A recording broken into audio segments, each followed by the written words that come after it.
Hello, నేను అన్నపూర్ణమ్మ ఆడపల్లి విజయవాడ రుచిలోనే శీర్షికుతాను. మీకు ఈ రోజున పచ్చి కొబ్బరి శనగపప్పు కలిపి కూర చేయటం చూపిస్తాను. ఇదేంటంటే కొబ్బరి మీడియం సైజు కొబ్బరి చెప్పు ఒకటి తీసుకొని సన్నగా ముక్కలు చేసి మిక్సీలో వేసుకుంటే ఇలాగా చక్కగా మెత్తగా వచ్చేలాగా, అంటే డ్రై అవ్వకుండా ఉండాలి పచ్చి కొబ్బరి. అప్పుడు రుచి బాగుంటుంది అనమాట, తీయగా ఉంటుంది కొబ్బరి. అందుకని ఇలాగా చక్కగా పేస్ట్ మిక్సీలో వేసుకొని ఇలా పొడి పొడిలాడేలాగా చేసుకోండి.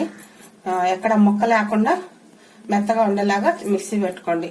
అలాగే శనగపప్పు ఒక 3 విజిల్స్ వచ్చేలాగా, ఒక చిన్న గ్లాసు ఇంత గ్లాసుతో శనగపప్పు ఒక 3 విజిల్స్ వచ్చేలాగా కుక్కర్లో పెట్టుకోండి. అంటే మరీ మెత్తగా కలిసిపోకూడదు అనమాట, ఇలాగా పప్పులుగా మనకి కనిపించాలి. ఇదిగోండి, ఇలాగా పొడి పొడిగా ఉండేలాగా కనిపించాలి. అందుకని 3 విజిల్స్ రాగానే ఆపేసేయండి.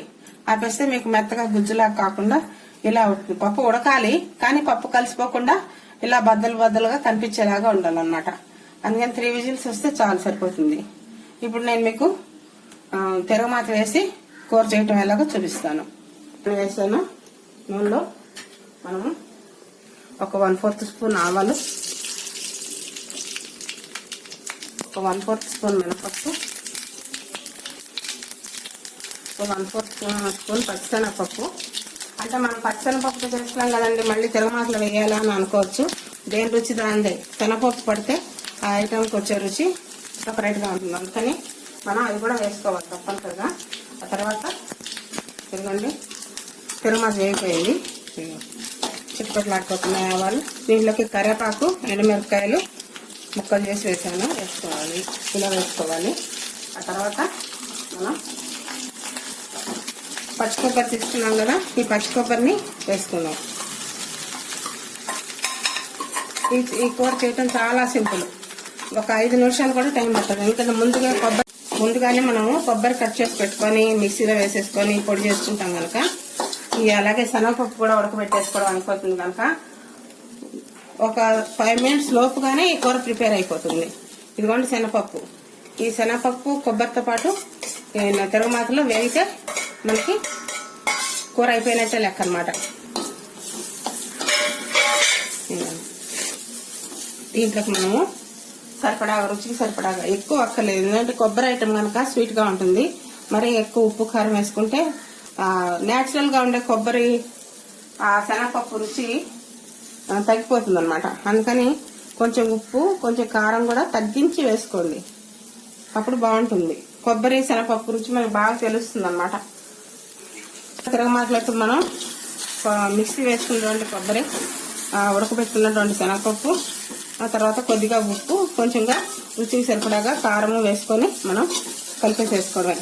ఇది ఒక 2 మినిట్స్ 1 మినిట్ వేస్తే ఈ పచ్చిదనం పోయేలాగా మనకి కూర తయారైపోతుంది. మనం ఇది అన్నంలోకి వాడుకోవచ్చు, చపాతీల్లో తినొచ్చు. ప్లస్ అది కాకుండా మనం స్నాక్ లాగా చక్క ప్లేట్లో పెట్టుకొని స్పూన్ వేసుకొని తింటూ టైం పాస్ చేయొచ్చు.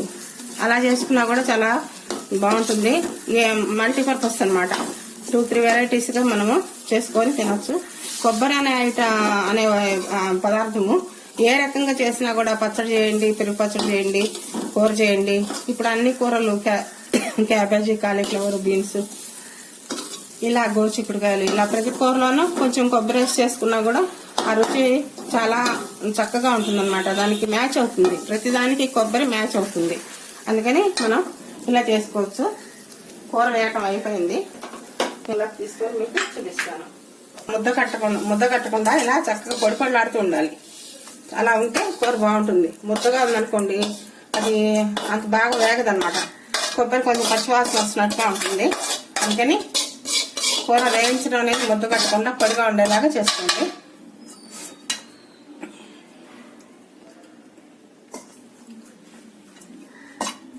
ఇదిగోండి, సర్వింగ్ బౌల్లోకి తీసుకున్నాను.